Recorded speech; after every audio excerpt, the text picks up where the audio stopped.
Biz hər şeydə Adnan Əhmədzadə, daha doğrusu Rusiyanı suçlayırıq, yəni bu aydın mənzərədir, görünən mənzərədir bütün Azərbaycan mediasında. Amma gəlir Rusiyadan gələn səslərə də qulaq asaq, Rusiyadan mediasında belə bir informasiya yer alıb, önəmli informasiya, Əhmədzadə Azərbaycan vətəndaşı olmaqla, yəni həm də Britaniya vətəndaşıdır.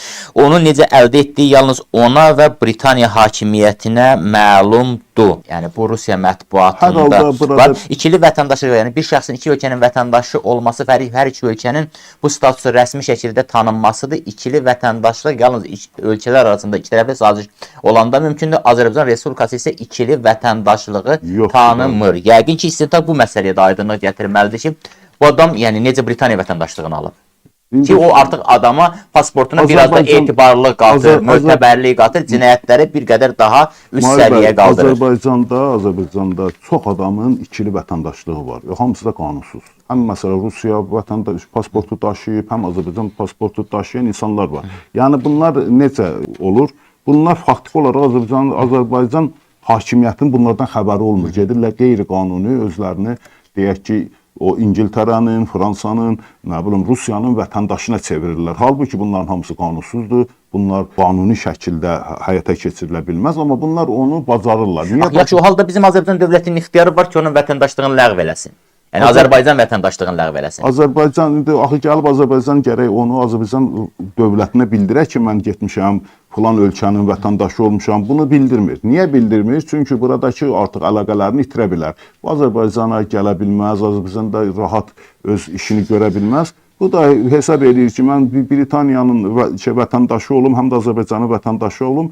Britaniyanın vətəndaşı olmağım məni Azərbaycanda mənim üçün bir qalxan rolu oynasın, bir məni qoruma rolu oynasın. Yəni söhbət ondan gedir. Bunların hamısı, məsələn, Rusiyada da gedib vətəndaş olan bir pasport, adam görmüşəm, bir cibindən Rus pasportu, bir cibindən Azərbaycan pasportu çıxardıbdır. Yəni eyni şeyləri başqa ölkələr üçün də mən təkcə Rusiyanı və Britaniyanı demək istəmirəm. O müxtəlif yerlərin vətəndaşı olub, o gedib olanlar vardır. Bunların da hamısı saxta şeylərdir. Çünki sən faktiki olaraq Azərbaycan qanunvericiliyinə zidd addımlar atırsan. Hə, buyurub Azərbaycan vətəndaşlığından çıxa bilərsən, gedə bilərsən. Bunlar da eləməyibsən axı, sən faktiki olaraq qanunsuz addımlar atırsan. Yəni onlar məsələnin xırda tərəfləridir. Bu adam faktiki olaraq öz dövlətinə xəyanət edib. Onu anladım. Xəyanət edib, amma siz xırda tərəf dediyiniz adamın, yəni pasportuna, adına etibar qatan amildir ki, Ceyhun Ağayev də yazır ki, Britaniya vətəndaşlığı 2 milyon avrodur. Yəni necə alıb, nə tər alıb, özü gedir verir, alıb da 2 milyon nədir ki, bu bir dənə o parti, keçirdiyi partisinin, yəni belə deyək ki, o kef məclisinin puludur da. Bir gün kef məclisi keçirməyib, aparıb veribdir, alıbdır. Yəni o onun üçün bir pul deyil. 2 milyon, nə bilim 3 milyon, 10 milyon onlar üçün pul deyil. Adamlar bəzən hətta arağının biri neçə milyondur və yaxud neçə 100 mindir. Aydın. Hörmətli tamaşaçılar, yayımımızı bəyənin, paylaşın. Heydər bəy, gəlin bu Vahid Ələkbərovla əlaqələrinə də toxunaq. Çünki bu da çox maraqlı detaldır məncə cinayətdə. Cinayət işi ilə bağlı istintaq aparan Dövlət Təhlükəsizlik Xidmətinin üzərində dayanmalı olduğu məqamdır ki, Vahid Ələkbərov Azərbaycanlıdır, məşhur Azərbaycanlıdır, Lukoil şirkətinin həm sahibi və milyarderdir. Vahid Ələkbərov 2021-ci ilin avqustunda özünün 70 metrlik Galaktika Supernova super yaxtasını satışa çıxarıb və onu Adnan Əhmədzadə 108 milyon dollar dəyərində alıb. Sonra bunun fırıldağının dərəcəsinə baxın ki, onu offshore şirkəti olan bir LTD-yə verib, daha sonra yaxtanın adını dəyişib, öz adına rəsmiləşdirib və bu addımı məhz Rusiyaya yönəlik sanksiyalardan yayınmaq və aktivləri gizlətmək üçün atdığı bildirilir. Eyni zamanda həm Ələkbərovun əmlakını, yəni qanuni şəkildə örtbasdır edib, o yaxtanı ələ keçirib, həm də o yaxta ilə təbii ki, istədiyi yükü daşıyıb və beləliklə də sanksiyalar altında əzab-əziyyət çəkən Rusiyanın vəziyyətinin yaxşılaşmasına yardım edib. Yaxtada mən inanmıram neft daşıya və yaxud qaz daşıya. Yaxta elə balaca bir gəmidir. Yəni balaca deyəndə o minik gəmisidir da. Yəni ən azı o yaxtanı sanksiyalardan yayındırıb. Söhbət nədən gedir? Söhbət ondan gedir ki, bununla Vahid Ələkbərovdur da adı. Vahid Ələkbərovun yaxın münasibəti, hətta alış-veriş edəcək qədər yaxınlığı, Vahid Ələkbərovun Rusiyanın neft şirkətlərindən, ən aparıcı neft şirkətlərindən birinin prezidenti olması, bunlar şübhəli məqamlardır. Belə çıxır ki, Azərbaycan dövlətinə qarşı təxribatlar elə Azərbaycanlıların əli ilə törədilib. İndi əgər onun bu işdə əli olduğu Şəxsən bu uzun müddət ərzində Vahid Ələkbərovun Azərbaycanın xeyrinə hansısa bir gestindən, addımından xəbərdar deyiləm. Amma hər halda bir ziyanı da olmamışdı. Amma indi görünür ki, artıq oradakı qüvvələr, oradakı qüvvələr öz başına milyarder olmayıblar. Onlara o milyarderliyi ona görə yaradıblar, o imtiyazları ona görə veriblər ki, Azərbaycanda istədikləri təxribatı yarada bilsinlər. Yadınızdadırsa 2014-cü ildə, 15-ci ildə də milyonerlər, yəni milyarderlər ittifaqı yarandı və Azərbaycanda bir siyasi dəyişikliklər etməyə cəhd elədilər. Mən Azərbaycanda siyasi dəyişikliklərin edilməsinə qarşı deyiləm. Yəni demokratik bir yolla dəyişilərsə dəyişilsin. Amma bunu Rusiyanın və yaxud İranın və yaxud Amerikanın əli ilə və belə deyək ki, o milyarderlər vasitəsilə eləyəcəklərsə, bu artıq Azərbaycan dövlətinin işğal altına düşməsi, işğal olunması anlamına gəlir. Azərbaycanda mən hesab edirəm ki, milli düşüncəsi olan, milli o vicdan olan heç kəs buna razı olmamalıdır, heç kəs bu fikirlə razılaşmamalıdır, buna qarşı çıxmalıdır.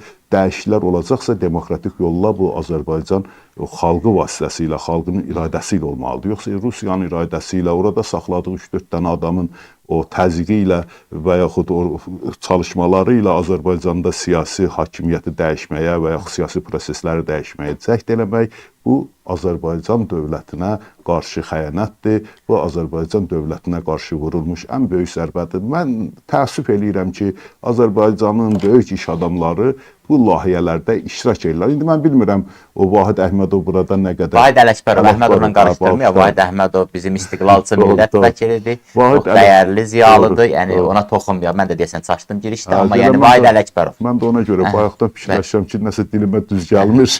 Vahid Ələkbərov. Vahid Ələkbərov yəni bu işdə rol oynayıbsa və digər 2014-cü ildə baş verən hadisələr üst-üstə gələndə görürəm, belə təəssürat yaranır ki, Azərbaycanın xaricdə olan iş adamları, maqnatları, Azərbaycanın böyük milyarderləri Azərbaycan dövlətinə qarşı xəyanətdə birləşir. Onsuz da bilirdim, hərrədib fırladıb gətirib İranın üzərinə çıxaracaqsınız. İran bugün bu məsələlərdə yoxdur. İran heç öz prezidentinin yaxınlarına viza ala bilmədi. İran mı dedim? Hə, dediniz ki, yəni İran da yəni bizə belə də təhdid filan bəs məkan, yəni Azərbaycana təhlükə İrandan. Heç olmasa bugün gəlin İrandan danışmayaq. Rusiya demək istəyir. Bir tamaşaçımız yazır, qardaş, başqa ölkənin vətəndaşlığını almağa Azərbaycan vətəndaşlığından imtina edirsən yazılı şəkildə konsulluq vasitəsilə. Yəni bunun mexanizmini bu gedib həm onu saxlayır. Tamaşaçımız bizə çatdırıb.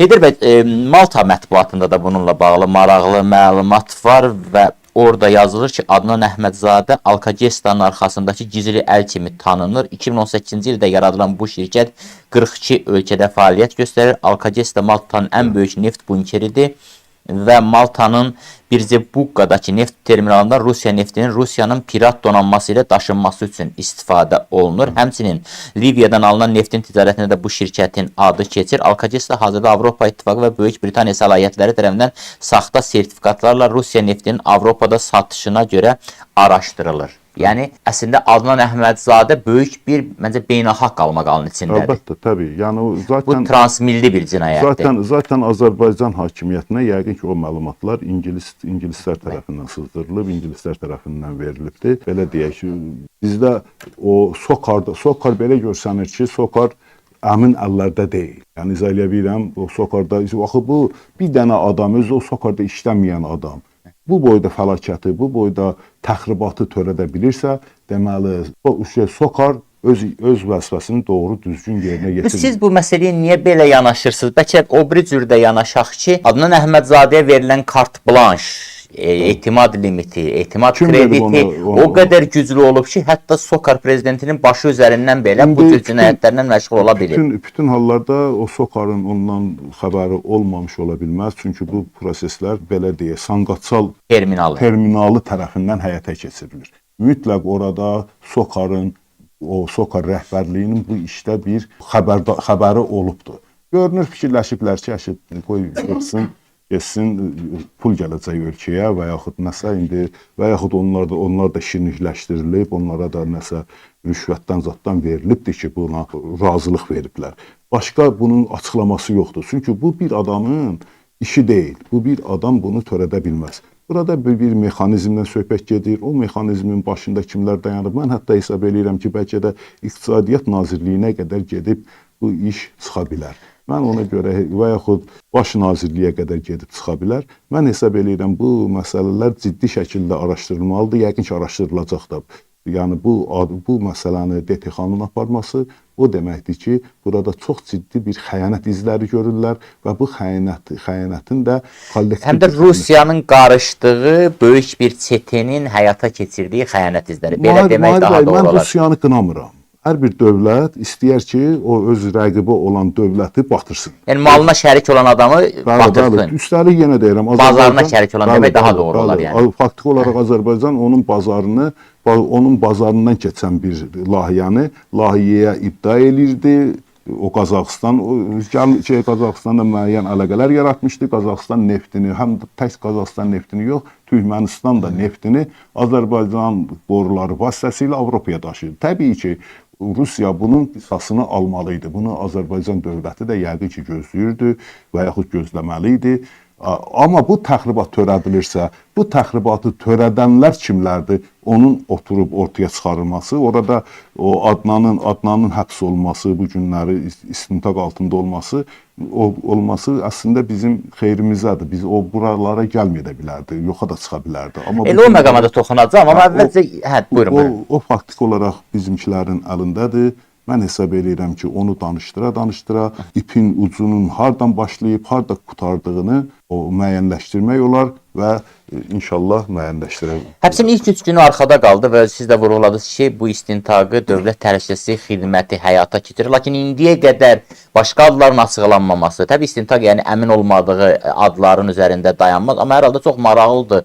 Yəqin ki, artıq Adnan bəy ilkin ifadəsini verib, kimlərinsə adını açıqlayıb. Çünki tək başına, yəni hamı deyir, bütün ölkə deyir və belə cinayətlərin, yəni mexanizmi ilə tanış olan kriminalistlər deyir ki, tək başına bu boyda cinayəti, yəni həyata keçirmək əlbəttə ki, mümkün deyil. Amma onun bura gəlməsi, Heydər bəy, siz deyirsiniz ki, çox güman Azərbaycan hakimiyyəti İngiltərə kəşfiyyatı ilə işləyib, Mi-8 ilə işləyib, yəni hansısa bir qurumla işləyib. Amma bu boyda pulu olan adamın sadə lövcəsinə, may baxına minib, mən gəlirəm, Formula 1-ə baxmağa gəlirəm, gəlib hökumət evinin səhvləmsə ətrafında fırlanırmış, o paddoka baxırmış, ya bəlkə də hansısa pilotlarla tanışdığı ola bilər, o məşhur pilotlarla, bura gələn, Bakıya gələn, Formula 1-in Azərbaycan Grand Prix-sində iştirak etmək üçün Bakıya gələn pilotlarla çox güman hansısa bir tanışdığı olub və ya onların komanda rəhbərləri var, onlar da nüfuzlu adamlardır, milyonerlərdir, hətta milyarderlərdir, onlarla tanışdığı çox güman ki, olub və onlarla bir ünsiyyət saxlamağa gəlib sadə lövcəsinə ki, adam düşünüb ki, hər halda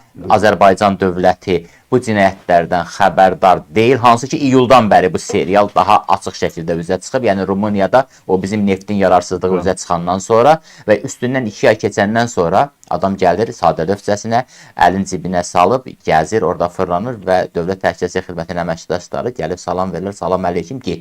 Bu mexanizmə inanırsınız mı? Yox, təbii, o görünür, öz xoşu ilə gəlməyib, öz maşını ilə gələ bilər, öz maşınını oturub bitirə bilər. Amma o maşında ondan başqa kim olub, kim olmayıb, necə idarə olunub o maşın təqib olunubmu, o maşın haradan keçib, necə keçib, bunları biz bilmirik, bilməyəcəyik də. Çünki bunlar belə deyək, məxfi məsələlərdir, amma mən hesab edirəm ki, burada... Hansısa məqamda bəlkə DTX həmin əməliyyat çəkilişlərini ictimaiyyətə açıqlayacaq. Olub DTX-nın tarixində ki, bəzən dərhal açıqlayırlar, bəzən üstündən xeyli keçəndən sonra açıqlayırlar. Yəqin ki, açıqlanacaq, onlar da təbii ki, göstəriləcək, amma məsələ nədədir? Bizimlə İngiltərənin o kəşfiyyat orqanı arasında çox yaxın belə ilişkilər var, əlaqələr var. Yəni belə deyək, bunu hətta mən demirəm, bunu Altının rəhbəri o Richard Moore yaxınlarda bilirsiniz ki, İstanbulda istefa... Çox üzr istəyirəm, Turan bəy tələsməyin sualınızı verəcəm. Yəni 15 dəfə, 20 dəfə təkrarlamağa ehtiyac yoxdur. Turan bəy çox tələskən adamdır, bilmirəm nə yazır. Mənim biraz gözüm yaxşı görmür. Mur məsələsi, Richard Moore. Mur məsələsi açıq şəkildə, yəni o bəyan elədi ki, özünün son çıxışı idi. Bəyan elədi ki, Türkiyə ilə Cənubi Qafqazla, Orta Asiya ölkələri ilə çox yaxın əlaqələrimiz var, çox yaxın o münasibətlərdə işləyirik. Yəni bu bizim dövlətimizin maraqlarına uyğundur. Mən hesab edirəm ki, Azərbaycanla da xüsusilə, yəni İngiltərənin çox yaxın münasibətləri var. Ən azı ona görə ki, neftimizin o istismarında ən mühüm o aparıcı rol oynayanlardan biri BP-dir. BP hər halda ABŞ-in 30% ortağıdır, ən böyük ortağı odur. Ondan sonra digərləri gəlir. Yəni bilirsiniz, ABŞ Azərbaycan beynəlxalq əməliyyat şirkəti. Beynəlxalq əməliyyat şirkəti. Bunlar 5-6 dənə hətta çox deyəsən 8-9 dənə o şirkətin birləşməsindən əmələ gələn bir şirkətdir, böyük bir şirkətdir. Onun da əsas aparıcı fiquru, əsas aparıcı şirkəti BP-dir. Yəni BP-nin də maraqlarını qorumalıdır. Mi-6 təşkilatı. Və mən hesab edirəm ki, yəqin ki, onların da o istəyi ilə, onların da iştirakı ilə bu adam, bu Adnan deyilən bu adam Azərbaycanda keçirilən avtomobil yarışını, mən onu avtomobil yarışı demirəm, mən ona deyirəm, avtoxuliqanlara deyirdilər, ona bir qəribə adları da vardı. Avtoxuliqan başqa şeydir bunlar.